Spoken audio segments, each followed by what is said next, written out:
Monseigneur de Valois mit à l'ouvrage les 30 mineurs prêtés à lui par l'évêque de Metz. Ces mineurs devaient percer les galeries souterraines jusque sous les murs, puis y placer les barils de poudre auxquels on mettrait le feu. L'ingéniatore Hugues, qui appartenait au duc de Lorraine, promettait miracle de cette opération. Le rempart s'ouvrirait comme une fleur au printemps. Mais les assiégés, alertés par les coups sourds, disposèrent des récipients pleins d'eau sur les chemins de ronde. Et là où ils virent à la surface de l'eau se former des rides, ils surent que les Français en dessous creusaient une sape. Ils en firent autant de leur côté, travaillant la nuit, alors que les mineurs de Lorraine travaillaient de jour. Un matin, les deux galeries s'étaient rejointes. Il se passa sous terre, à la lueur des lumignons, une atroce boucherie dont les survivants ressortirent couverts de sueur, de poussière sombre et de sang, le regard affolé comme s'ils remontaient des enfers. Alors, les plateformes de tir étant prêtes, Monseigneur de Valois décida d'utiliser ses bouches à feu. C'étaient de gros tuyaux de bronze épais, cerclés de fer, et reposant sur des affûts de bois sans roues. Il fallait 10 chevaux pour traîner chacun de ces monstres, et 20 hommes pour les pointer, les caler, les charger. On construisait autour une sorte de caisse, faite d'épais madriers, et destinée à protéger les servants dans le cas où l'engin éclaterait. Ces pièces venaient de Pise. Les servants italiens les appelaient bombarda, à cause du bruit qu'elles faisaient. Tous les grands seigneurs, tous les chefs de bannière s'étaient réunis pour voir fonctionner les bombardes. Le connétable gaucher haussait les épaules et déclarait, l'air bougon, qu'il ne croyait pas aux vertus destructrices de ces machines. Pourquoi toujours faire confiance à des noveltés, alors qu'on pouvait se servir de bons Magonneau, Trébuchet et Perrière, qui depuis des siècles avaient produit leurs preuves? Pour réduire les villes qu'il avait prises, lui, Châtillon, avait-il eu besoin des fondeurs de Lombardie? Les guerres se gagnaient par la vaillance des âmes et par la force des bras, et non point par recours à des poudres d'alchimistes qui sentaient un peu trop le soufre de Satan. Les servants avaient allumé auprès de chaque engin un brasero où rougissait une broche de fer. Puis, ayant introduit la poudre à l'aide de grandes cuillères de fer battues, ils chargèrent chaque bombarde, d'abord d'une bourre d'étoupe, ensuite d'un gros boulet de pierre de près de 100 livres, tout cela entonné par la gueule. Un peu de poudre fut déposée dans une gorge ménagée sur le dessus des culasses et qui communiquait par un mince orifice avec la charge intérieure. Tous les assistants furent invités à se retirer de 50 pas. Les servants des pièces se couchèrent, les mains sur les oreilles, un seul servant resta debout auprès de chaque bombarde pour mettre le feu à la poudre à l'aide de longues broches de fer rougies au feu. Et aussitôt que cela fut fait, il se jeta au sol et s'aplatit contre la caisse de l'affût. Des flammes rouges jaillirent, et la terre trembla. Le bruit roula dans la vallée de la Garonne et s'entendit de Marmande à Langon. L'air était devenu noir autour des pièces, dont l'arrière s'était enfoncé dans le sol meuble par l'effet du recul.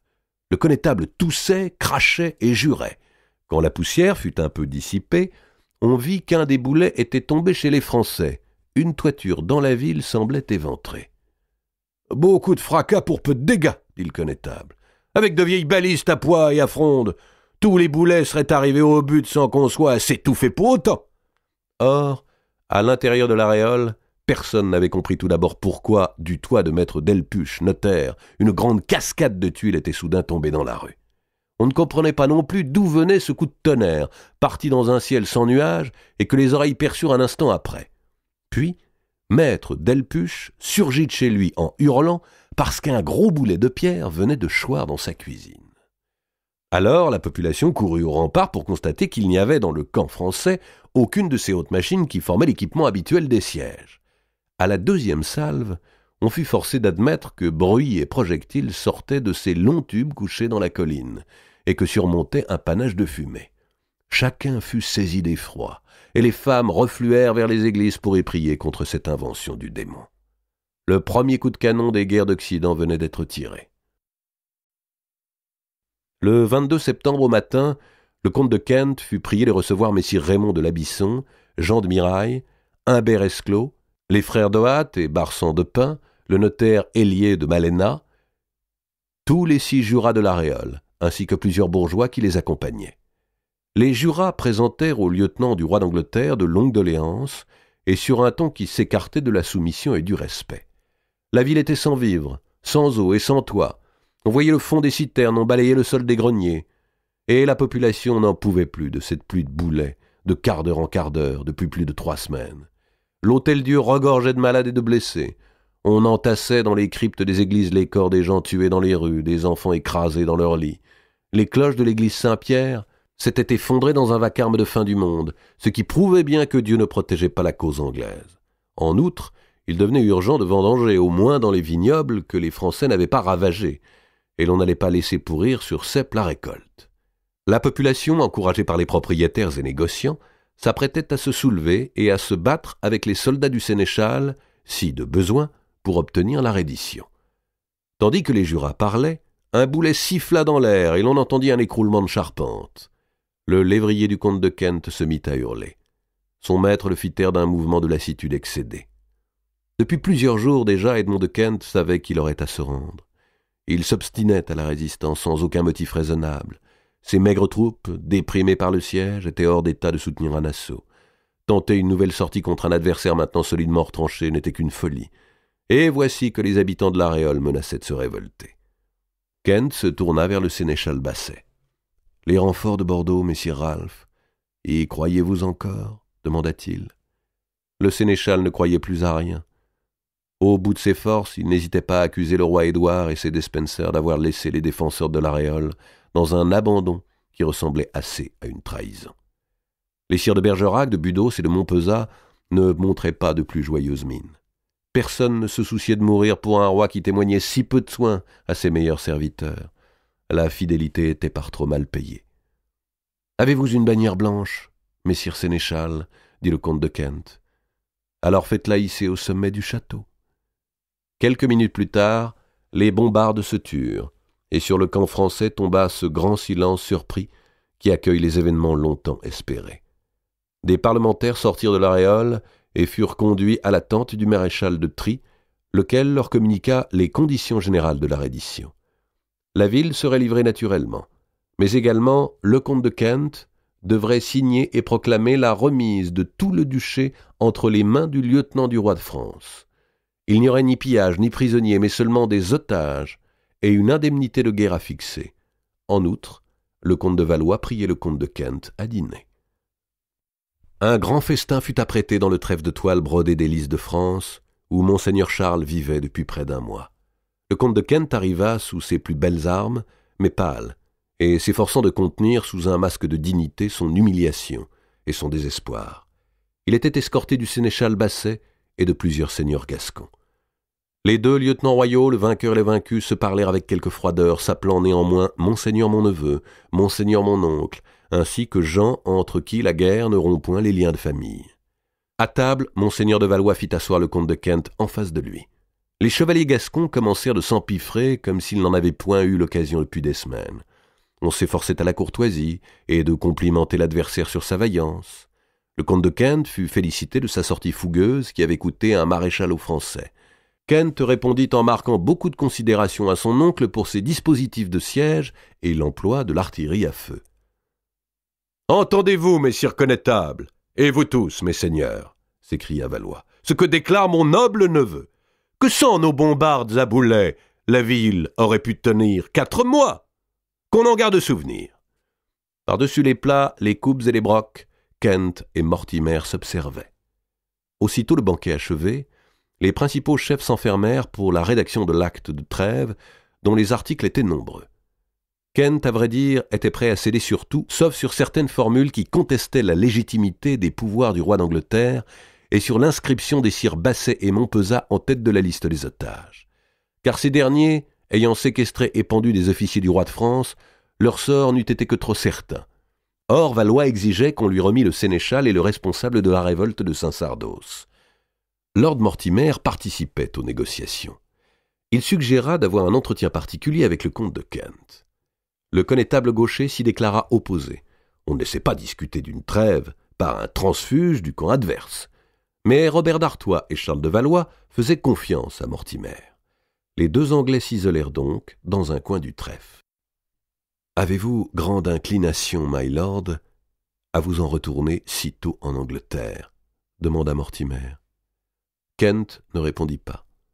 « Pour y affronter le roi Édouard, votre frère, dont vous connaissez assez l'injustice, et qui vous fera grief d'une défaite que les Despenser vous ont ménagée. Car vous avez été trahi, my lord, vous ne pouvez l'ignorer. Nous savions que des renforts vous étaient promis, qui ne sont jamais partis d'Angleterre. Et l'ordre au sénéchal de Bordeaux de n'aller point à votre aide avant l'arrivée de ces renforts, n'est-ce pas la trahison?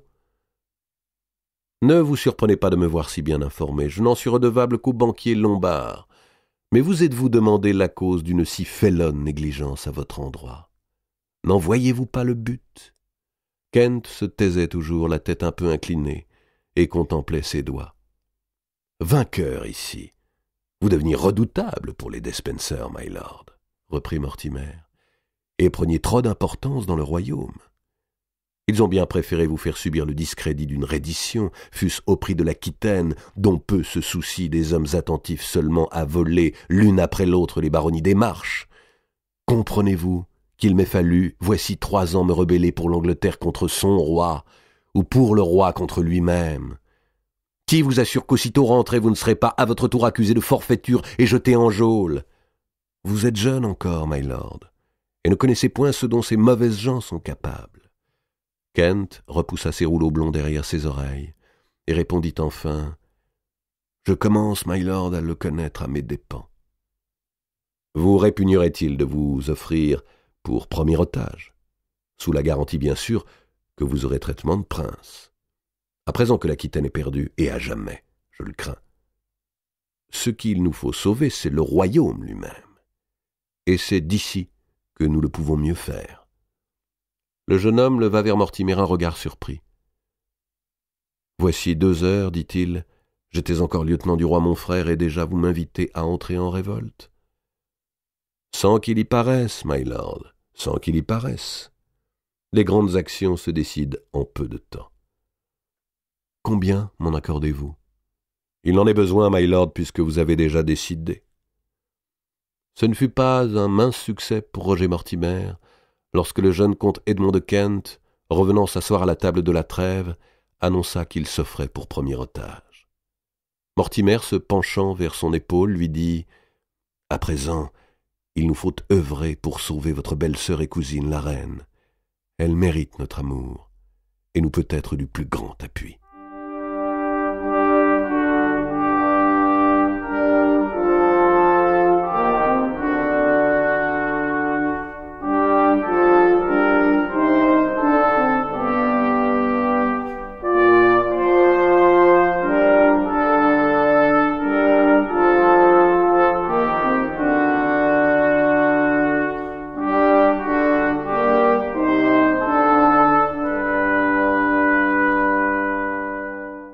Deuxième partie, Isabelle aux amours. La table du pape Jean. L'église Saint-Agricole venait d'être entièrement reconstruite. La cathédrale des Dômes, l'église des frères mineurs, celle des frères prêcheurs et des augustiniens avaient été agrandies et rénovées. Les hospitaliers de Saint-Jean de Jérusalem s'étaient construit une magnifique commanderie. Au-delà de la place aux Changes s'élevait une nouvelle chapelle Saint-Antoine, et l'on creusait les fondations de la future église Saint-Didier. Le comte de Bouville, depuis une semaine, parcourait Avignon sans la reconnaître, sans plus rien trouver des souvenirs qu'il y avait laissés. Chaque promenade, chaque trajet était cause pour lui d'une surprise et d'un émerveillement. Comment une ville, en 8 ans, pouvait-elle avoir changé si totalement d'aspect? Car ce n'étaient pas seulement les sanctuaires qui étaient sortis de terre, ou bien avaient pris façades différentes, et montraient de toutes parts leurs flèches, leurs ogives, leurs rosaces, leurs broderies de pierre blanche, qui doraient un peu le soleil d'hiver et où chantait le vent du Rhône. Partout s'élevaient hôtels princiers, habitations de prélats, édifices communaux, demeures de bourgeois enrichis, maisons de compagnie lombarde, entrepôts, magasins. Partout, on entendait le bruit patient, incessant et pareil à la pluie du marteau des tailleurs de pierre, ces millions de petits coups de métal contre la roche tendre et par lesquels s'édifient les capitales. Partout, la foule nombreuse et souvent écartée par le cortège de quelque cardinal, partout la foule active, vivace, affairée, marchait dans les gravats, la sueur, la poussière calcaire. C'est le signe des âges de richesse que d'y voir les souliers brodés de la puissance se souiller aux déchets du bâtiment. Non, Hugues de Bouville ne reconnaissait plus rien. Le Mistral lui jetait aux yeux, en même temps que la poussière des travaux, un constant éblouissement. Les négoces, qui tous s'honoraient d'être fournisseurs du très Saint-Père ou des éminences de son sacré collège, regorgeaient les plus somptueuses marchandises de la terre, des velours les plus épais, des soieries, toiles d'or et passementeries les plus lourdes. Les bijoux sacerdotaux, croix pectorales, crosses, bagues, ciboires, ostensoirs, patènes et puis aussi plats à manger, cuillères, gobelets à nappes gravées d'armoiries tiarées ou cardinalis, s'entassaient sur les étagères du siennois Tauro, du marchand Corbolli et de maître Cachette, argenteur. Il fallait des peintres pour décorer toutes ces nefs, ces voûtes, ces cloîtres, ces salles d'audience.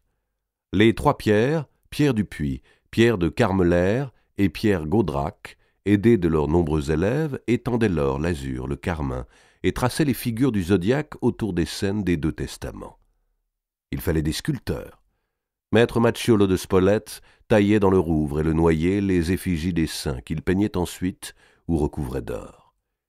Et l'on saluait très bas dans les rues un homme qui n'était pas cardinal, mais que n'escortait pas moins une suite imposante d'acolytes et de serviteurs chargés de toises et de grands rouleaux de velin. Cet homme était messire Guillaume de Coucouron, chef de tous les architectes pontificaux qui, depuis l'an 1317, rebâtissaient Avignon pour la dépense fabuleuse de 5000 florins d'or. Les femmes dans cette métropole religieuse se vêtaient plus bellement qu'en aucun lieu du monde. Les voir sortir des offices, traverser les rues, courir les boutiques, tenir cours en pleine rue, frileuses et rieuses, dans leurs manteaux fourrés parmi des seigneurs empressés et des clercs fort délurés, était un enchantement du regard. Certaines allaient même fort aisément au bras d'un chanoine ou d'un évêque, et les deux robes avançaient, balayant la poussière blanche, d'un pas bien accordé. Le trésor de l'Église faisait prospérer toutes les activités humaines. Il avait fallu construire de nouveaux établissements bordeliers et agrandir le quartier des Folieuses, car tous les moines, moinillons, clercs, diacres et sous-diacres qui hantaient Avignon n'étaient pas forcément des saints. Les consuls avaient fait afficher sur panonceaux de sévères ordonnances. Il est fait défense aux femmes publiques et maquerelles de demeurer dans les bonnes rues, de se parer des mêmes atours que les femmes honnêtes, de porter voile en public et de toucher de la main le pain et les fruits dans les boutiques sous peine d'être obligées d'acheter les marchandises qu'elles ont tâtées. Les courtisanes mariées seront expulsées de la ville et déférées aux juges si elles viennent à y entrer. Mais en dépit des ordonnances, les courtisanes se paraient les plus beaux tissus, achetaient les plus beaux fruits, racolaient dans les rues nobles et se mariaient sans peine tant elles étaient prospères et recherchées. Elles regardaient avec assurance les femmes dites honnêtes, mais qui ne se conduisaient guère mieux, à cette seule différence que le sort leur avait fourni des amants de plus haut rang. Non seulement Avignon, mais tout le pays environnant se transformait. De l'autre côté du pont Saint-Benezet, sur la rive de Villeneuve, le cardinal Arnaud de Via, un neveu du pape, faisait édifier une énorme collégiale. Et déjà l'on appelait la tour de Philippe le Bel la vieille tour, parce qu'elle datait de 30 ans. Mais sans Philippe le Bel, qui avait naguère imposé à la papauté le séjour d'Avignon, tout cela eût-il existé. À Bédarides, à Châteauneuf, à Novès, d'autres églises, d'autres châteaux sortaient de terre. Bouville en éprouvait quelque fierté personnelle, non seulement parce qu'il avait pendant de longues années tenu la charge de grand chambellan auprès de Philippe le Bel, et qu'il se sentait concerné par tous les actes de ce roi, mais encore parce qu'il se pensait un peu responsable de l'actuel pontificat. N'était-ce pas lui, Bouville, qui voici 9 ans, après une épuisante course à la recherche des cardinaux éparpillés entre Carpentras et Orange, avait le premier proposé le cardinal Duèze pour être le candidat de la cour de France. Les ambassadeurs se croient volontiers seuls inventeurs de leur mission lorsqu'elles ont réussi. Et Bouville, se rendant au banquet que le pape Jean XXII offrait en son honneur, gonflait le ventre en imaginant bomber le torse, secouait ses cheveux blancs sur son col de fourrure et parlait assez haut à ses écuyers dans les rues d'Avignon. Une chose en tout cas paraissait bien acquise, le Saint-Siège ne retournerait pas en Italie. On en avait fini avec les illusions entretenues sous le pontificat précédent. Les patriciens romains pouvaient bien s'agiter contre Jean XXII et le menacer, s'il ne regagnait pas la ville éternelle, de créer un schisme en élisant un autre pape qui occuperait vraiment le trône de Saint-Pierre. L'ancien bourgeois de Cahors avait su répondre aux princes de Rome en ne leur accordant que 4 chapeaux sur les 16 qu'il avait imposés depuis son avènement. Tous les autres chapeaux rouges étaient allés à des Français. « Voyez-vous, messire comte, » avait dit le pape Jean à Bouville quelques jours plus tôt lors de la première audience, en s'exprimant par ce souffle de voix avec lequel il commandait en maître à la chrétienté. « Voyez-vous, messire comte, il faut gouverner avec ses amis contre ses ennemis. Les princes, qui usent leur jour et leur force à se gagner leurs adversaires, mécontentent leur vrai soutien, et ne s'acquièrent que de faux amis toujours prêts à les trahir. » Il n'était besoin pour se convaincre de la volonté du pape de demeurer en France que de voir le château qu'il venait de construire sur la place de l'ancien évêché, et qui dominait la ville de ses créneaux, Tours et Mâchicoulis. L'intérieur était distribué entre des cloîtres spacieux, des salles de réception et des appartements splendidement décorés sous des plafonds d'azur semés d'étoiles, comme le ciel.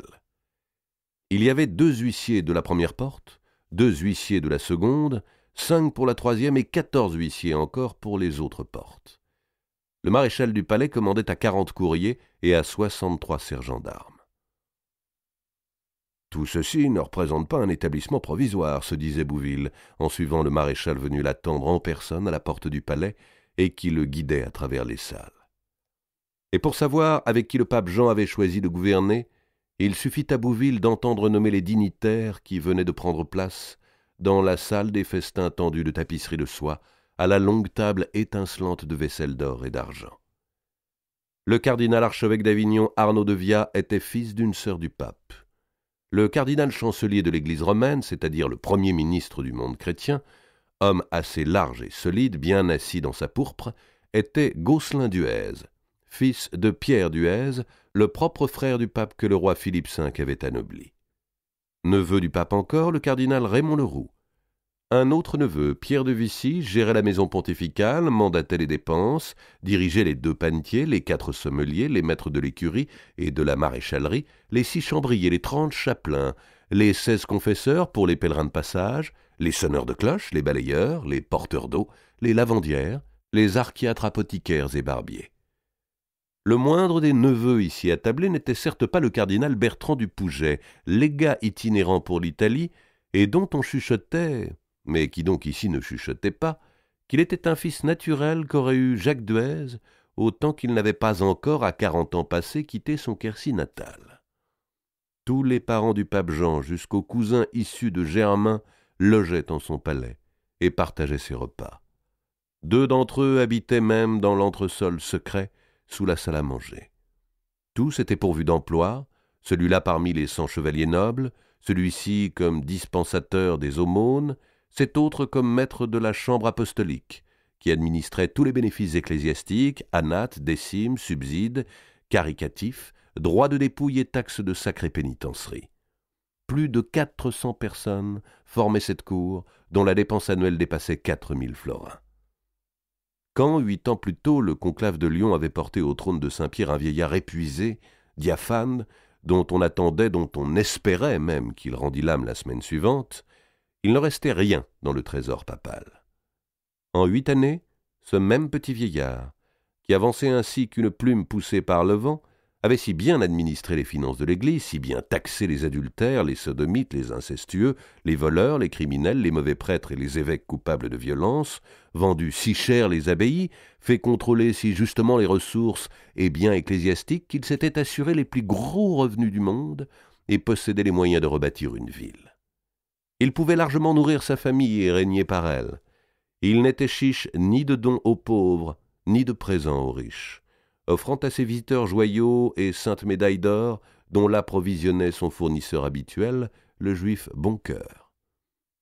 Enfoui, plutôt qu'assis dans un fauteuil au dossier immense, et les pieds posés sur 2 épais coussins de soie d'or, le pape Jean présidait cette longue tablée qui tenait à la fois du consistoire et du dîner de famille. Bouville, placé à sa droite, le regardait avec fascination. Comme le Saint-Père avait changé depuis son élection. Non pas d'apparence. Le temps semblait sans prise sur ce mince visage pointu, ridé, mobile, au crâne enfermé dans un bonnet bordé de fourrure, aux petits yeux de souris, sans cils ni sourcils, à la bouche d'une extrême étroitesse, où la lèvre supérieure rentrait un peu sous la gencive sans dents. Jean XXII portait ses 80 ans plus facilement que bien d'autres la cinquantaine. Ses mains en donnaient la preuve, lisses, à peine parcheminées, et dont les jointures jouaient avec beaucoup de liberté. Mais c'était l'attitude, au ton de la voix, aux propos que l'on pouvait juger de la transformation. Cet homme, qui avait dû son chapeau de cardinal à un faux en écriture royale, puis sa tiare à 2 ans d'intrigues sourdes, de corruptions électorales, parachevées par 1 mois de simulation d'une maladie incurable, paraissait avoir reçu une nouvelle âme, par la grâce du vicariat suprême. Parvenu au sommet des ambitions humaines, délivré d'avoir à rien désirer pour lui-même, toutes ses forces, toute la redoutable mécanique cérébrale qui l'avait conduit à ce fait s'employait de manière absolument détachée au seul bien de l'Église tel qu'il le concevait. Et quelle activité il y dépensait! Parmi ceux qu'il avait élus, croyant qu'il disparaîtrait vite et laisserait la curie gouverner en son nom, combien se repentaient à présent? Jean XXII leur menait la vie dure, un grand souverain de l'Église en vérité. Il s'occupait de tout, tranchait de tout. Il n'avait pas hésité à excommunier au mois de mars précédent l'empereur d'Allemagne Louis de Bavière, le destituant du même coup et ouvrant cette succession au Saint-Empire pour laquelle le roi de France et le comte de Valois s'agitaient tant. Il intervenait dans les différends des princes chrétiens, les rappelant, comme il était dans sa mission d'universel pasteur, à leur devoir de paix. En ce moment, il se penchait sur le conflit d'Aquitaine et avait déjà arrêté dans les audiences données à Bouville les modalités de son action. Les souverains de France et d'Angleterre seraient priés de prolonger la trêve signée par le comte de Kent à la Réole et qui arrivait à expiration en ce mois de décembre. Monseigneur de Valois n'utiliserait pas les 400 hommes d'armes et les 1000 arbalétriers nouveaux que le roi Charles IV lui avait envoyés ces jours derniers à Bergerac. Mais le roi Édouard serait impérativement invité à rendre l'hommage au roi de France, dans les plus brefs délais. Les 2 souverains devraient remettre en liberté les seigneurs gascons qu'ils détenaient respectivement, et ne leur tenir aucune rigueur pour avoir pris le parti de l'adversaire. Enfin, le pape allait écrire à la reine Isabelle pour la conjurer d'employer toutes ses forces à rétablir la concorde entre son époux et son frère. Le pape Jean ne se faisait aucune illusion, pas plus que Bouville sur l'influence dont disposait la malheureuse reine, mais le fait que le Saint-Père s'adressât à elle ne manquerait pas de lui restituer un certain crédit et de faire hésiter ses ennemis à la maltraiter davantage. Ensuite, Jean XXII conseillerait qu'elle se rendît à Paris, toujours en mission de conciliation, afin de présider à la rédaction du traité qui ne laisserait à l'Angleterre du duché d'Aquitaine qu'une mince bande côtière avec Saintes, Bordeaux, Dax et Bayonne. Ainsi, les désirs politiques du comte de Valois, les machinations de Robert d'Artois, les vœux secrets de Lord Mortimer allaient recevoir du Saint-Père une aide majeure. Bouville avait rempli avec succès la première partie de sa mission, pouvait manger de bon appétit le civet d'anguille, délectable, parfumé, onctueux, qui emplissait son écuelle d'argent.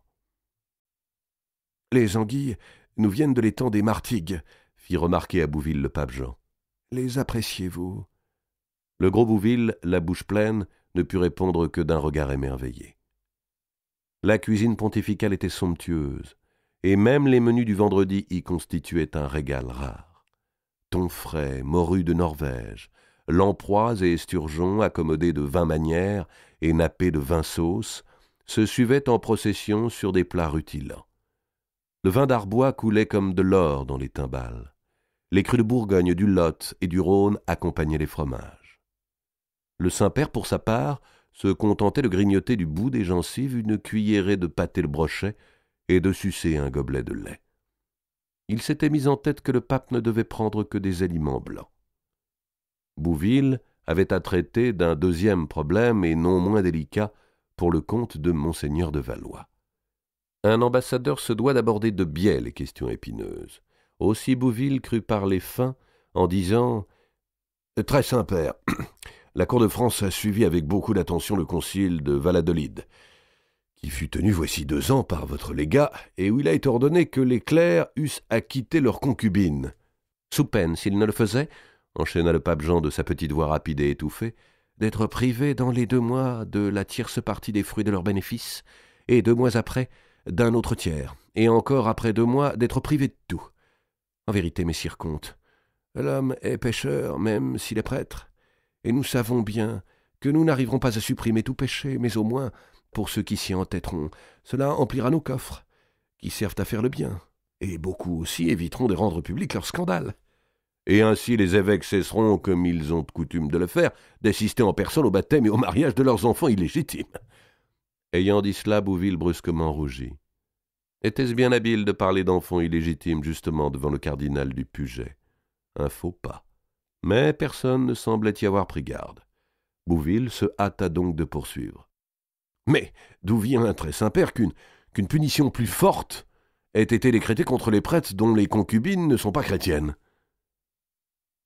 « La raison est bien simple, messire comte, » répondit le pape Jean.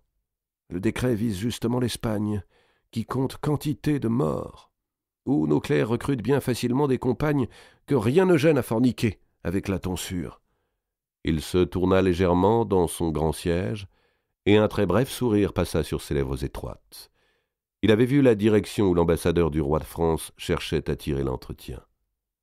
Et maintenant il attendait à la fois défiant et amusé que messire de Bouville eût avalé une gorgée, afin de se donner courage et affecter un air faussement aisé pour dire « Ah, il est certain, très Saint-Père, que ce concile a pris de sages édits, qui nous serviront grandement lors de la croisade, car nous aurons mains claires et aumôniers pour accompagner nos armées et qui s'avanceront en pays mort. Il serait mauvais qu'ils donnassent l'exemple de la méconduite. » Après quoi Bouville respira mieux. Le mot de croisade était dit. Le pape Jean plissa les paupières, joignit les doigts. « Il serait mauvais également, » répondit-il posément, « que la même licence se mît à proliférer dans les nations chrétiennes pendant que leurs armées auraient à faire outre-mer. Car on a toujours constaté, messire comte, que lorsque les armées de guerre sont loin à se battre, et qu'on a puisé dans les peuples les combattants les plus vaillants, il fleurit toutes sortes de vices dans ces royaumes, comme si, la force s'éloignant, le respect qu'on doit aux lois de Dieu partait du même coup. Les guerres offrent de grandes occasions de pécher. Monseigneur de Valois est-il toujours aussi ferme sur cette croisade dont il veut honorer notre pontificat? Eh bien, très Saint-Père, les députés de la petite Arménie... »« Je sais, » dit le pape Jean en écartant et rapprochant ses maigres doigts. « C'est moi-même qui ai envoyé ces députés à Monseigneur de Valois. Il nous parvient de toutes parts que les morts sur les rivages... »« Je sais, les rapports me parviennent en même temps qu'à Monseigneur de Valois. » Les conversations particulières s'étaient arrêtées le long de la grande table. L'évêque Pierre de Mortemart, qui accompagnait Bouville dans sa mission, et dont on disait qu'il serait bientôt promu cardinal, prêtait l'oreille, et tous les neveux et cousins, prélats ou dignitaires, en faisaient autant. Les cuillères glissaient sur le fond des assiettes, comme sur du velours. Le souffle singulièrement assuré, mais sans timbre, qui sortait de la bouche du Saint-Père, était difficile à saisir, et il fallait une grande habitude pour le capter d'un peu loin. « Monseigneur de Valois, que j'aime, d'un amour très paternel, nous a fait consentir la dîme. Mais jusqu'à présent, cette dîme ne lui a servi qu'à confisquer l'Aquitaine et à soutenir sa candidature au Saint-Empire. Ce sont entreprises très nobles, mais qui ne s'appellent point croisades. Je ne suis nullement certain, l'an prochain, de consentir à nouveau cette dîme, et moins encore, messire comte, de consentir aux subsides supplémentaires que l'on me demande pour l'expédition. » Bouville reçut durement le coup. Si c'était là tout ce qu'il devait rapporter à Paris, Charles de Valois entrerait dans une belle fureur. « Très Saint-Père, » répondit-il en s'efforçant à la froideur. Il avait semblé au comte de Valois, comme au roi Charles, que vous étiez sensible à l'honneur que la chrétienté pourrait retirer. « L'honneur de la chrétienté, mon cher fils, est de vivre en paix, » coupa le pape en frappant légèrement sur la main de Bouville. « Est-ce attenter à la paix chrétienne que de vouloir ramener les infidèles à la vraie foi et d'aller combattre chez eux l'hérésie? »« L'hérésie, répondit le pape Jean dans un chuchotement. « Occupons-nous donc d'abord d'arracher celle qui fleurit dans nos nations, et ne nous soucions point tant d'aller presser les abcès sur le visage du voisin quand la lèpre ronge le nôtre. L'hérésie est mon souci, et je m'entends assez bien, je crois, à la poursuivre. Mes tribunaux fonctionnent et j'ai besoin de l'aide de tous mes clercs, comme de celle de tous les princes chrétiens pour la traquer. Si la chevalerie d'Europe prend le chemin de l'Orient, le diable aura champ libre en France, en Espagne et en Italie. Depuis combien de temps cathares, albigeois et spirituels se tiennent-ils en paix? Pourquoi ai-je fragmenté le gros diocèse de Toulouse, qui était leur repère, et créé 16 nouveaux évêques dans la Languedoc? Et vos pastoureaux, dont les bandes ont déferlé jusqu'à nos remparts voici bien peu d'années, n'étaient-ils pas conduits par l'hérésie? Ce n'est pas sur le champ d'une seule génération que l'on extirpe un tel mal. Il faut attendre les fils des petits-fils pour en avoir fini. Tous les prélats présents pouvaient témoigner de la rigueur avec laquelle Jean XXII poursuivait l'hérésie. Si l'on avait consigne de s'en montrer coulant, moyennant finance, contre les petits péchés de la nature humaine, les bûchers en revanche flambaient haut contre les erreurs de l'esprit. On répétait volontiers le mot de Bernard Délicieux, moine franciscain qui avait entrepris de lutter contre l'inquisition dominicaine et poussé l'audace jusqu'à prêcher en Avignon « Saint Pierre et Saint Paul, disait-il, ne pourraient eux-mêmes se défendre d'hérésie s'ils revenaient en ce monde et étaient poursuivis par les accusateurs. » Délicieux avait été condamné à la réclusion perpétuelle. Mais en même temps, le Saint-Père donnait diffusion à certaines idées étranges, issues de sa vivace intelligence, et qui, émises du haut de la chaise pontificale, n'étaient pas sans provoquer de grands remous parmi les docteurs des facultés de théologie. Ainsi, s'était-il prononcé contre l'immaculée conception de la Vierge Marie, qui ne constituait pas un dogme, certes, mais dont le principe était généralement admis. Il admettait tout au plus que le Seigneur eût purifié la Vierge avant sa naissance, mais à un moment, déclarait-il, difficile à préciser. Jean XXII, d'autre part, ne croyait pas à la vision béatifique, en tout cas jusqu'au jugement dernier, daignant par là qu'il y eût encore aucune âme en paradis et partant en enfer. Pour beaucoup de théologiens, de telles propositions fleuraient un peu le soufre. Aussi, à cette table même se trouvait assis un grand cistérien nommé Jacques Fournier, ancien abbé de Fontfroide, qu'on appelait le cardinal Blanc, et qui employait toutes les ressources de sa science apologétique à soutenir et justifier les thèses hardies du Saint-Père. Celui-ci poursuivait. « Veuillez donc, messire comtes, ne point trop vous mettre en tracas pour l'hérésie des morts.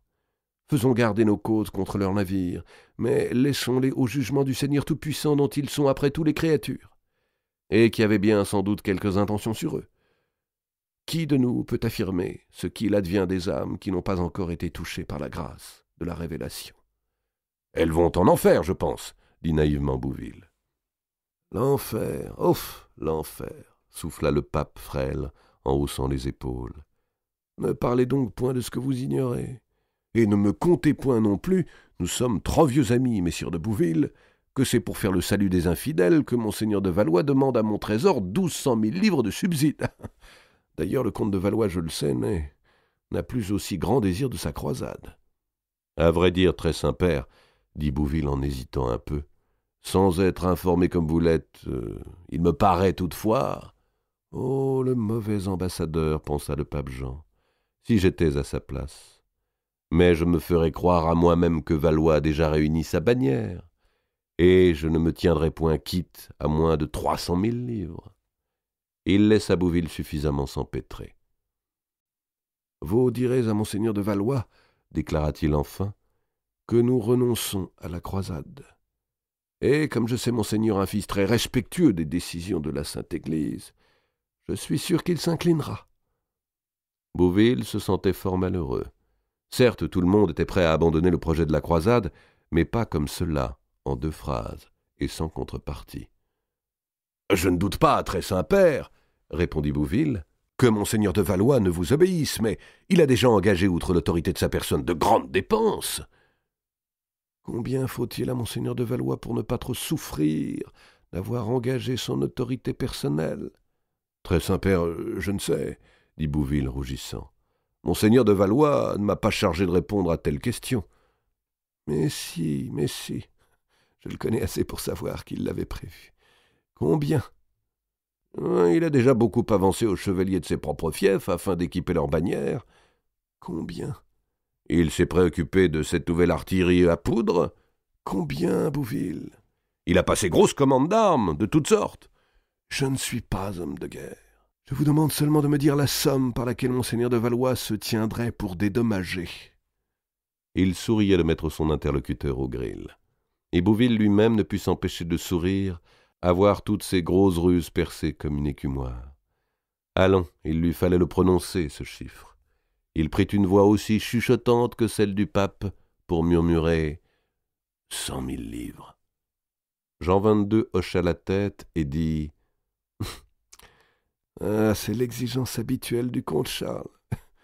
Il me paraît même que les Florentins naguère, pour se libérer de l'aide qu'il leur avait portée, ont dû lui donner davantage. Aux Siennois, il en a coûté un peu moins pour qu'ils consentent à quitter leur ville. Le roi d'Anjou, en une autre occasion, a dû se saigner d'une somme identique pour le remercier d'un secours qu'il ne lui avait pas demandé. C'est un moyen de finance comme un autre. Votre Valois, savez-vous, Bouville, est un bien gros larron. Allons, rapportez-lui la bonne nouvelle. Nous lui donnerons ses 100 000 livres et notre bénédiction apostolique. » Il était assez satisfait, en somme, de s'en tirer à ce prix. Et Bouville, pour sa part, se sentait bien aise.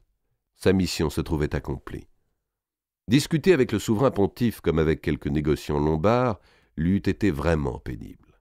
Mais le Saint-Père avait de ces mouvements qui n'étaient peut-être pas exactement de la générosité, mais une simple estimation du prix dont il devait payer son pouvoir. « Vous souvenez-vous, messire comte, continuait le pape, du temps où vous m'apportiez ici même 5 000 livres de la part du comte de Valois pour assurer l'élection d'un cardinal français. En vérité, ce fut de l'argent placé à bon intérêt. » Bouville s'attendrissait toujours sur ses souvenirs. Il revoyait cette prairie brumeuse dans la campagne, au nord d'Avignon, ce pré du Pontet, et le curieux entretien qu'ils avaient eu tous deux assis sur une murette. « Oui, je me rappelle, très Saint-Père, dit-il. Savez-vous que lorsque je vous vis approcher, ne vous ayant jamais rencontré, je crus qu'on m'avait trompé, que vous n'étiez pas cardinal, mais un tout jeune clerc qu'un prélat avait déguisé pour l'envoyer à sa place. » Le compliment fit sourire le pape Jean, lui aussi se rappelait. « Et ce jeune Siennois, Guccio Baglioni, qui travaillait dans la banque et vous accompagnait alors, qu'est-il devenu ?» demanda-t-il. « Vous me l'avez ensuite envoyé à Lyon, où il me fut fort utile, pendant le conclave muret. J'en avais fait mon damoiseau, j'imaginais le voir reparaître. Il est bien le seul qui m'ait rendu un service autrefois et qui ne soit pas venu quêter une grâce ou une charge. »« Je ne sais, très Saint-Père, je ne sais. Il est reparti pour son Italie natale. Moi non plus, je n'en ai plus jamais reçu nouvelle. » Mais Bouville s'était troublé pour répondre. Et ce trouble n'avait pas échappé au pape. Il avait eu, si je me souviens bien, une mauvaise affaire de mariage ou de faux mariage avec une fille de noblesse qu'il l'avait rendue mère. Les frères le poursuivaient, n'est-ce pas cela? Ah, certes, le Saint-Père disposait d'une terrible mémoire. « Je suis surpris, vraiment, insistait-il, que ce Baglioni, protégé par vous, protégé par moi et exerçant le métier d'argent, n'en ait pas profité pour faire sa fortune. Cet enfant qu'il devait avoir, est-il né? A-t-il vécu? » « Oui, il est né, » dit hâtivement Bouville.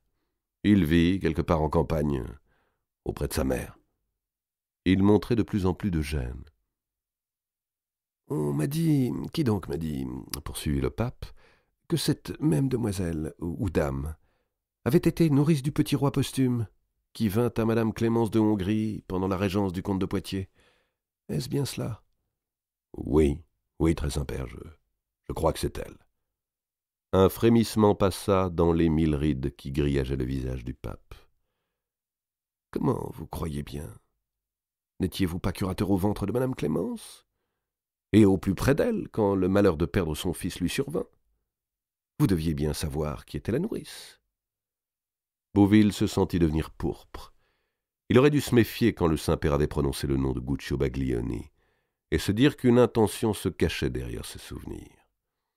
Le détour était un peu plus habile que les siens propres lorsqu'il passait par le concile de Valladolid pour en arriver aux finances du comte de Valois. D'abord, le Saint-Père devait sûrement avoir des nouvelles de Guccio, puisque ses banquiers, les Bardi, travaillaient avec les Tholomei de Sienne. Les petits yeux gris du pape ne quittaient pas les yeux de Bouville et les questions continuaient. « Madame Mahou d'Artois a eu un gros procès où vous avez dû témoigner. Qu'y a-t-il de vrai, cher sire comte, dans cette affaire? »« Oh, très Saint-Père, rien que ce que la justice a éclairé. Des malveillances, des propos rapportés dont madame Mahou a voulu se laver. » Le repas touchait à sa fin, et les écuyers, passant les aiguières et les bassins, versait l'eau sur les doigts des convives. 2 chevaliers nobles s'approchaient pour tirer en arrière le siège du Saint-Père. « Sire comte, dit celui-ci, j'ai été bien heureux de vous recevoir. Je ne sais, vu mon grand âge, si cette joie me sera accordée une autre fois. » Bouville, qui s'était levé, respira mieux. L'instant des adieux semblait arriver, qui allait mettre un terme à cet interrogatoire. « Aussi, avant votre départ, reprit le pape, je veux vous faire la plus grande grâce que je puisse accorder à un chrétien. Je vais vous entendre moi-même en confession. Accompagnez-moi dans ma chambre. » La pénitence est pour le Saint-Père. Péché de chair, certainement, puisque vous êtes homme. Péché de gourmandise, il suffit de vous voir, vous êtes gras. Péché d'orgueil, vous êtes grand seigneur. Mais votre état même vous oblige à l'assiduité dans vos dévotions. Donc tous ces péchés qui sont le fond commun de l'humaine nature, vous vous en accusez et en êtes absous, aussi souvent que vous vous approchez de la Sainte Table.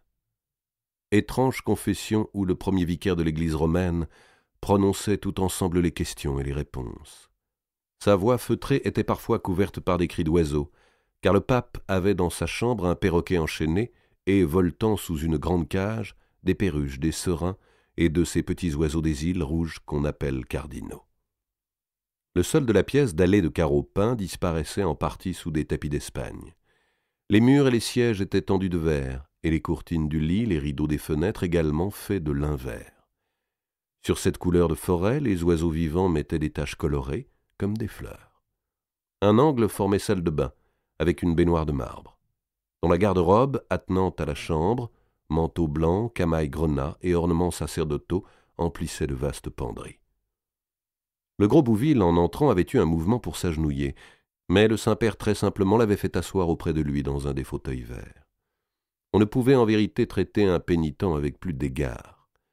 L'ancien chambellan de Philippe le Bel en était tout abasourdi et rassuré à la fois, car il avait appréhendé vraiment d'avoir à confesser, lui grand dignitaire, et au souverain pontife, toutes les poussières d'une vie, toutes les petites scories, les mauvais désirs, les vilaines actions, toute la lie qui tombe au fond de l'âme avec les jours et les ans.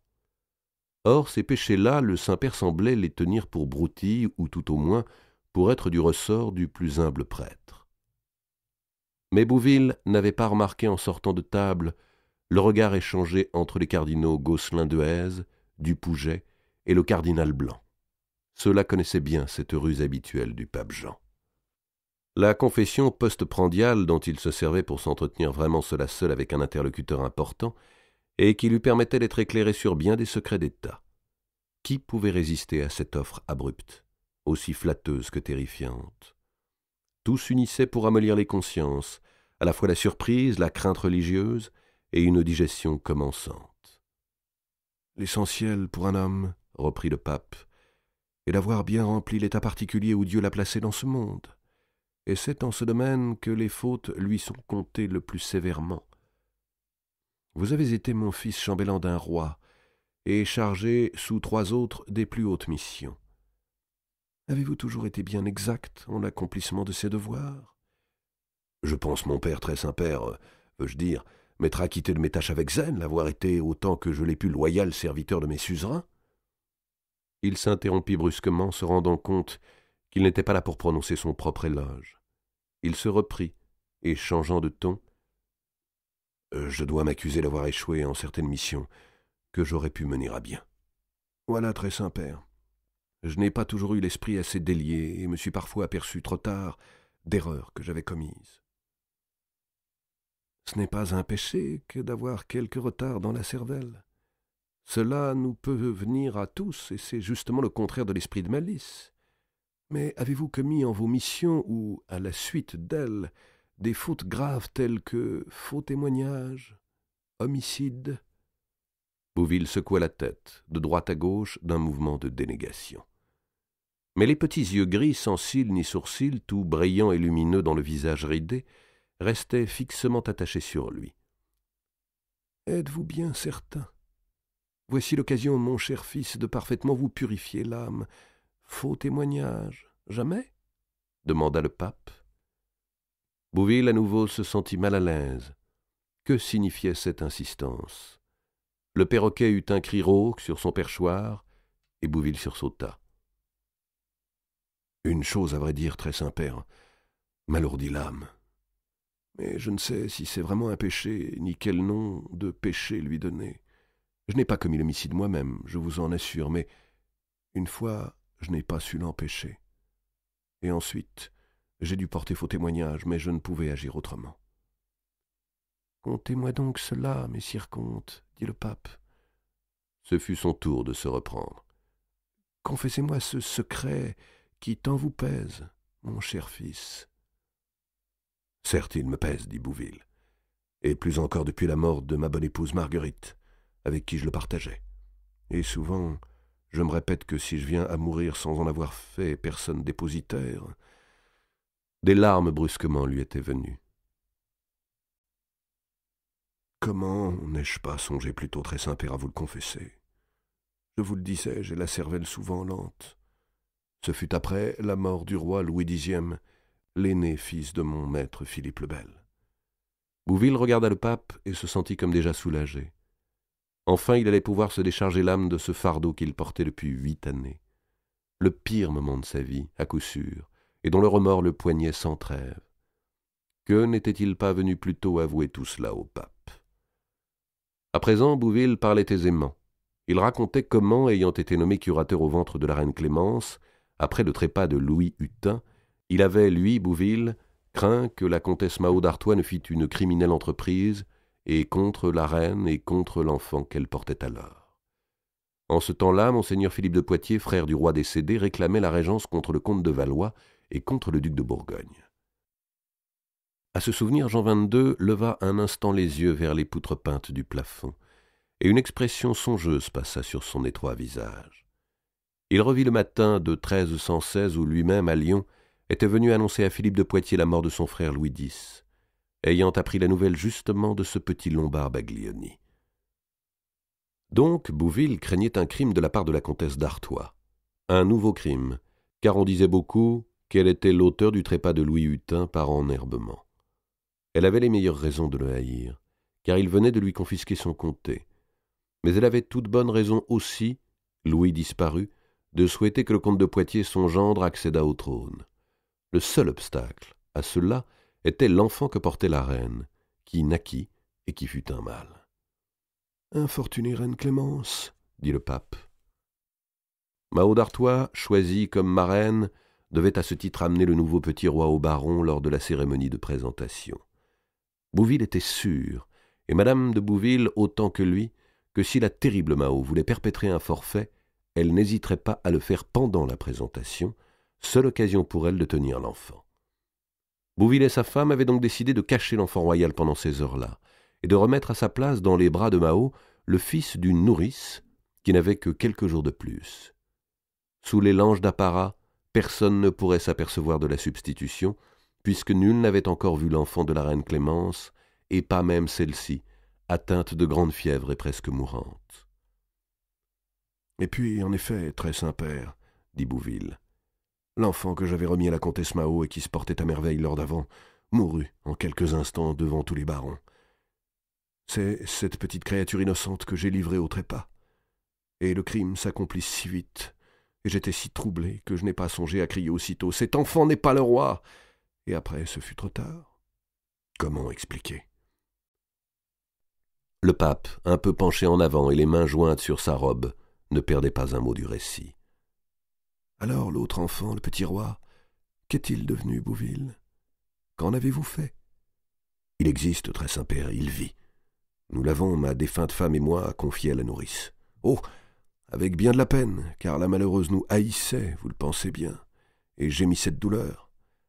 À force de supplications, de menaces aussi, nous lui avons fait jurer sur les évangiles de garder le petit roi comme s'il était son enfant, et de ne jamais rien révéler à qui que ce fût, même en confession. « Oh oh !» murmura le Saint-Père. « Si bien que le petit roi Jean, le vrai roi de France, en somme, est élevé présentement dans un manoir d'Île-de-France, sans qu'il sache qui il est, et sans que personne le sache à part cette femme, qu'on croit sa mère, et moi-même. Et cette femme est Marie de Cresset, l'épouse du jeune Lombard Guccio Baglioni. Tout s'éclairait maintenant pour le pape. Et Baglioni, lui, ignore tout. Tout, j'en suis assuré, très Saint-Père. Car la dame de Cressay, pour garder son serment, a refusé de le revoir, ainsi que nous lui avions ordonné. Le garçon est reparti tout aussitôt pour l'Italie. Il pense que son fils est vivant, il s'en inquiète parfois dans ses lettres à son oncle, le banquier Ptoléméi. Mais pourquoi, Bouville? Pourquoi, puisque vous aviez la preuve du crime et combien facile à administrer, n'avez-vous pas dénoncé la comtesse Mao? Quand je songe, ajouta le pape Jean, que dans le même temps elle m'a envoyé son chancelier afin que je soutienne sa cause contre son neveu Robert. Le pape pensait soudain que Robert d'Artois, ce géant tapageur, ce semeur de brouille, cet assassin sans doute, lui aussi, car il semblait bien qu'il eût trempé dans le meurtre de Marguerite de Bourgogne à Château-Gaillard, ce terrible baron valait peut-être mieux à tout prendre que sa cruelle tante, et qu'en luttant contre elle, il n'avait probablement pas tous les torts de son côté. Un monde de grands loups que celui des cours souveraines. Et dans chaque royaume, il en allait de même. Était-ce pour gouverner, apaiser, conduire ce troupeau de fauves que Dieu lui avait inspiré à lui, chétif petit bourgeois de Cahors, l'ambition d'une tiare, dont il était à présent coiffé et qui par moments lui pesait un peu. « Je me suis tu, très Saint-Père, » reprit Bouville, « par le conseil surtout de ma défunte épouse. Comme j'avais manqué le bon instant de confondre la meurtrière, mon épouse m'a représenté avec justesse que si nous révélions la vérité, Mao s'acharnerait sur le petit roi et sur nous-mêmes. Il fallait lui laisser croire que son crime avait réussi. Ce fut donc l'enfant de la nourrice qu'on inhuma à Saint-Denis parmi les rois. » Le pape réfléchissait. « Ainsi, dans le procès fait à madame Mao, l'année suivante, les accusations étaient fondées, dit-il. « Certes, certes, elles l'étaient. Monseigneur Robert avait pu mettre la main sur une empoisonneuse, une nécromancienne, nommée Isabelle de Ferrienne, qui avait livré à une demoiselle de parage de la comtesse Mao le poison dont celle-ci tua d'abord le roi Louis, puis l'enfant présenté au baron. Cette Isabelle de Ferrienne ainsi que son fils, Jean, furent conduits à Paris pour y faire leurs aveux. Vous pensez comme cela servait bien monseigneur Robert. Leur déposition fut recueillie, et il apparut clairement qu'ils étaient les fournisseurs de la comtesse, car ils lui avaient déjà auparavant procuré le philtre, par lequel elle se vantait d'avoir réconcilié sa fille Jeanne avec son gendre, le comte de Poitiers. Magie, sorcellerie, vous pouviez bien faire griller la comtesse, chuchota le pape. Plus à ce moment, très Saint-Père, plus à ce moment, car le comte de Poitiers était devenu roi, et protégeait beaucoup madame Mao. Si fort même que je suis assuré dans le fond de mon âme qu'il avait partie liée avec elle, au moins dans le second crime. Le petit visage du pape se fripa davantage sous le bonnet fourré. Jean XXII aimait bien le roi Philippe V, auquel il devait sa tiare, et avec lequel il s'était toujours parfaitement accordé pour toutes les questions de gouvernement. Les dernières paroles de Bouville le peinaient. « Sur l'un et sur l'autre, le châtiment de Dieu s'est appesanti, » reprit Bouville, « puisqu'ils ont chacun perdu dans l'année leur unique héritier mâle. La comtesse a vu mourir son seul fils, qui avait 17 ans, et le jeune roi Philippe a été privé du sien, qui lui était né depuis seulement quelques mois. Et il n'en eut plus jamais d'autre. Mais pour l'accusation élevée contre elle, la comtesse sut se défendre. Elle invoqua l'irrégularité de la procédure engagée devant le Parlement, l'indignité de ses accusateurs. Elle représenta que son rang de pair de France ne la rendait justiciable que de la Chambre des barons. Toutefois, afin, disait-elle, de faire triompher son innocence, elle supplia son gendre, ce fut une belle scène de fausseté publique, de poursuivre l'enquête et de lui donner moyen de confondre ses ennemis. La nécromancienne de Ferrienne et son fils furent entendus à nouveau, mais après avoir subi la question. Leur état n'était pas beau, et le sang leur collait sur tout le corps. Ils se rétractèrent complètement, déclarèrent mensonges leurs aveux premiers et prétendirent qu'il y avait été conduit par caresses, prières, promesses et aussi violence de personnes dont, selon l'acte des greffiers, il convenait de taire les noms pour le moment. Puis le roi Philippe le Long tint lui-même lit de justice et fit comparaître tous ses proches et parents, et tous les familiers de feu son frère, le comte de Valois, le comte d'Évreux, monseigneur de Bourbon, monseigneur Gaucher, le connétable, messire de Beaumont, le maître de l'hôtel, et la reine Clémence elle-même, leur demandant sous la foi du serment s'ils savaient ou croyaient que le roi Louis et son fils Jean fussent morts autrement que de mort naturelle. Comme aucune preuve ne pouvait être produite, Comme la séance avait lieu devant tous, et que la comtesse Mao se tenait assise à côté du roi, chacun déclara, bien que pour beaucoup ce fût à contre-conviction, que ces trépas étaient dus à l'œuvre de nature. « Mais vous-même, vous avez eu à comparaître ?» Le gros Bouville baissa le front. « J'ai porté faux témoignage, très Saint-Père, dit-il. Mais que pouvais-je, quand toute la cour, les pères, les oncles du roi, les plus proches serviteurs, la reine, veuve elle-même, certifiait sous serment l'innocence de madame Mao. C'est moi qu'on eût alors accusé de mensonge et de fable, et l'on m'eût envoyé me balancer à Montfaucon. » Il semblait si malheureux, si abattu, si triste, que l'on imaginait soudain, sur son gros visage charnu, les traits du petit garçon qu'il avait été un demi-siècle plus tôt. Le pape eut un mouvement de pitié. « Apaisez-vous, Bouville, dit-il en se penchant et en lui mettant la main sur l'épaule. Et ne vous reprochez pas d'avoir mal agi. Dieu vous avait posé un problème un peu lourd pour vous. Votre secret, je le prends à mon compte. L'avenir dira si vous avez bien fait. Vous avez voulu sauver une vie qui vous avait été confiée par le devoir de votre état, et vous l'avez sauvée. Combien en auriez-vous exposé d'autres si vous aviez parlé? Ah, très Saint-Père, oui, je suis apaisé, dit l'ancien chambellan. Mais le petit roi caché, que va-t-il devenir? Que faut-il en faire? Attendez sans rien changer, j'y penserai et vous le ferai savoir. Allez en paix, Bouville. Quant à monseigneur de Valois, 100 000 livres sont à lui, mais pas un florin de plus. Qu'il me laisse en repos avec sa croisade, et qu'il s'accorde avec l'Angleterre. Bouville mit genou à terre, porta la main du Saint-Père à ses lèvres avec effusion, se releva et gagna la porte à reculons, puisque l'audience semblait terminée. Le pape le rappela du geste. « Mon fils, et votre absolution? Vous ne la voulez donc point ?» Un moment plus tard, le pape Jean, demeuré seul, parcourait à petits pas glissants son cabinet de travail. Le vent du Rhône passait sous les portes et gémissait à travers le beau palais neuf. Les perruches pépiaient dans leurs cages. Les tisons du brasero s'assombrissaient. Jean XXII réfléchissait au difficile problème, à la fois de conscience et d'État, qui se posait à lui. L'héritier véritable de la couronne de France était un enfant ignoré, caché dans une cour de ferme. 2 personnes seulement au monde, ou plutôt 3 personnes à présent, le savaient. La peur retenait les 2 premiers de parler. Que convenait-il de faire? Quel parti prendre? Quand 2 rois déjà, depuis la naissance de cet enfant, s'étaient succédés au trône, 2 rois dûment sacrés, ou un du Saint-Crème. Révéler l'affaire et jeter la France dans le plus terrible désordre dynastique. De la semence de guerre encore. Un autre sentiment également incitait le pape à garder le silence, et ce sentiment concernait la mémoire du roi Philippe le Long.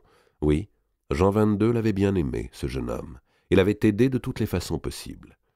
C'était même le seul souverain qu'il eût jamais admiré et auquel il garda reconnaissance. Ternir son souvenir revenait pour Jean XXII à se ternir lui-même. Car sans Philippe le Long, fût-il jamais devenu pape? Et voilà que Philippe se révélait avoir été un criminel, le complice d'une criminelle tout au moins.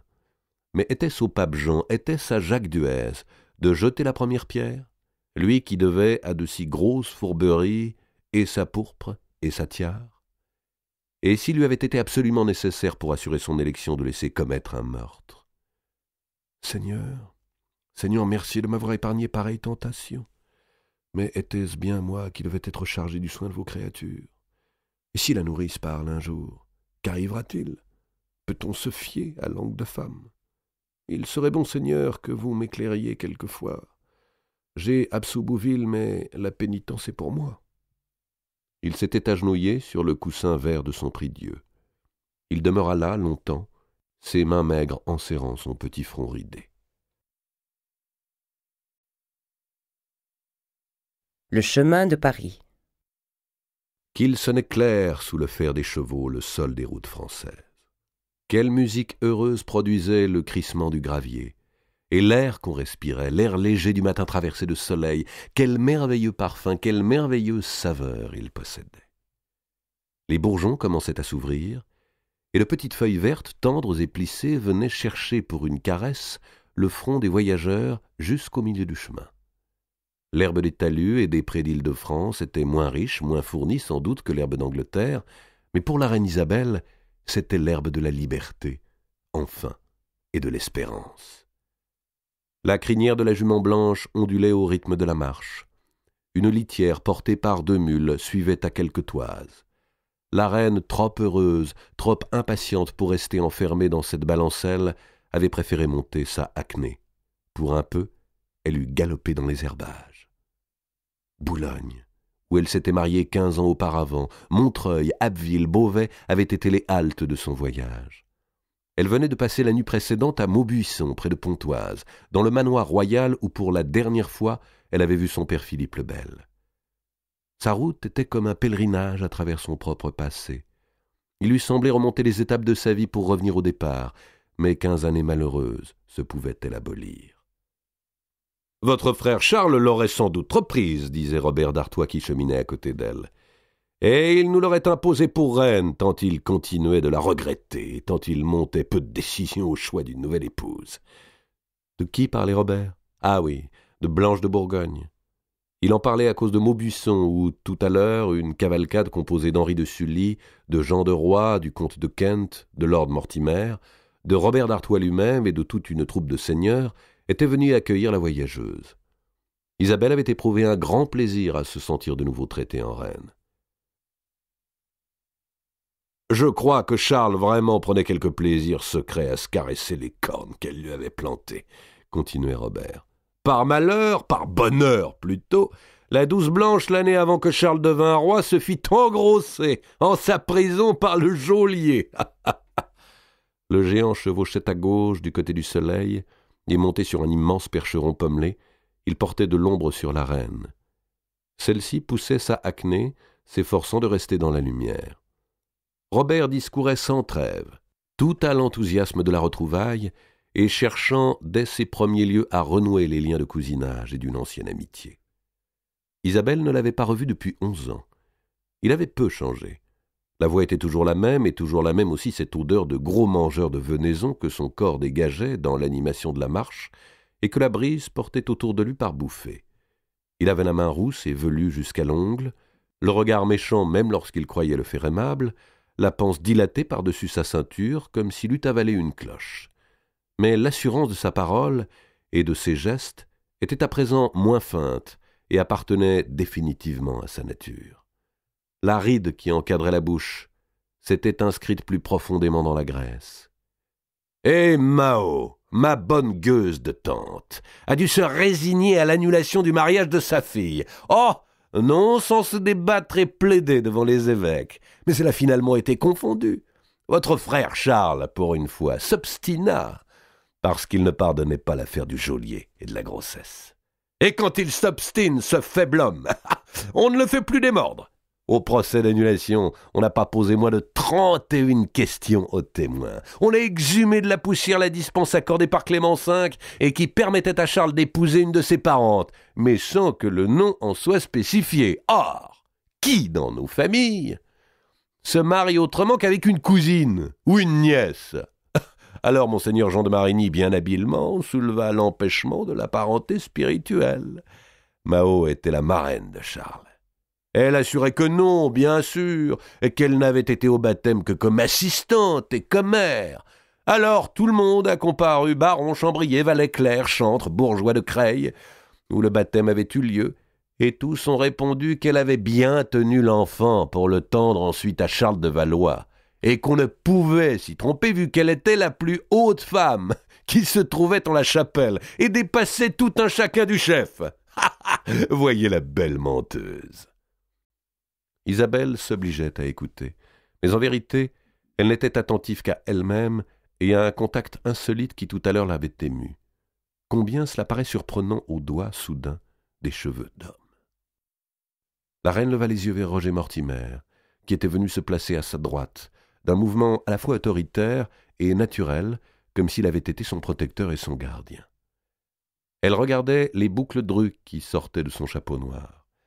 On n'imaginait pas que ces cheveux-là fussent si soyeux au toucher. Cela s'était fait par hasard, dans le premier moment de la rencontre. Isabelle avait été surprise de voir apparaître Mortimer auprès du comte de Kent. Ainsi donc, en France, le rebelle, l'évadé, le proscrit Mortimer, marchait côte à côte avec le frère du roi d'Angleterre et semblait presque avoir le pas sur lui. Et Mortimer, sautant à terre, s'était élancé vers la reine pour baiser le bas de sa robe. Mais la acné ayant bougé, les lèvres de Roger s'étaient posées sur le genou d'Isabelle. Elle-même avait machinalement appuyé la main sur la tête découverte de cet ami retrouvé. Et maintenant qu'on chevauchait, sur la route striée d'ombre par les branches, le contact soyeux des cheveux se prolongeait, comme encore perceptible et enfermé sous le velours du gant. Mais le plus sérieux motif à la nullité du lien, outre que les contractants n'avaient pas l'âge canon pour copuler, fut fondé sur ceci que votre frère Charles, quand on le maria, manquait de discernement pour se chercher femme et de volonté pour exprimer son choix, vu qu'il était incapable simplement et imbécile, et que, partant, le contrat n'avait point de valeur. Inhabilis, simplex, et imbécilus. Et chacun, depuis votre oncle Valois jusqu'à la dernière chambrière, s'est accordé à prononcer sous serment qu'il était bien tout cela. À meilleure preuve que feu la reine, sa mère elle-même, le trouvait si bête qu'elle l'avait surnommé l'oiseau.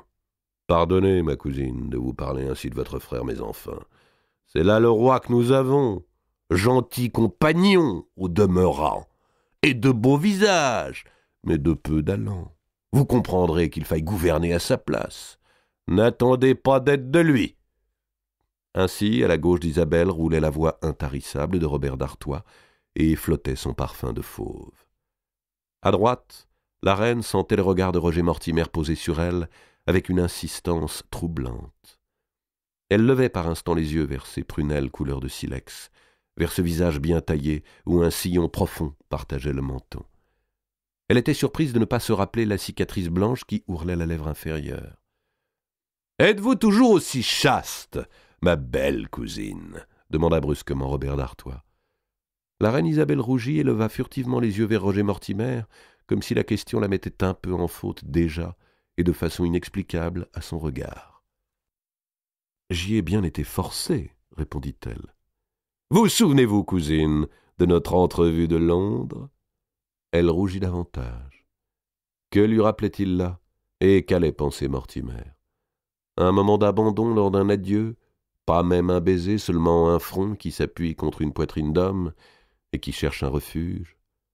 Robert y pensait-il donc encore, après 11 ans? Elle en fut flattée, mais nullement émue. Avait-il pris pour l'aveu d'un désir, ce qui n'était qu'un mouvement de désarroi? Peut-être, en effet, ce jour-là, mais ce jour-là seulement, si elle n'avait pas été reine, s'il n'avait pas été si pressé de repartir pour dénoncer les filles de Bourgogne. Enfin, s'il vous vient à l'idée de changer de coutume, insistait Robert d'un ton gaillard. J'ai toujours, en pensant à vous, comme le sentiment d'une créance non encaissée. Il s'arrêta net, ayant croisé le regard de Mortimer, un regard d'homme prêt à tirer l'épée s'il en entendait davantage. La reine perçut cet affrontement, et, pour se donner contenance, caressa la crinière blanche de sa jument. Cher Mortimer, qu'il y avait de noblesse et de chevalerie en cet homme-là. Et comme l'air de France était bon à respirer, comme cette route était belle, avec ses clartés et ses ombres. Robert d'Artois avait un demi-sourire d'ironie coincé dans la graisse de ses joues. Sa créance, selon l'expression qu'il avait employée et qu'il avait crue délicate, il n'y devait plus songer. Il était certain que Lord Mortimer aimait la reine Isabelle et qu'Isabelle aimait Mortimer. Eh bien, pensa-t-il, elle va s'amuser, la bonne cousine, avec ce Templier.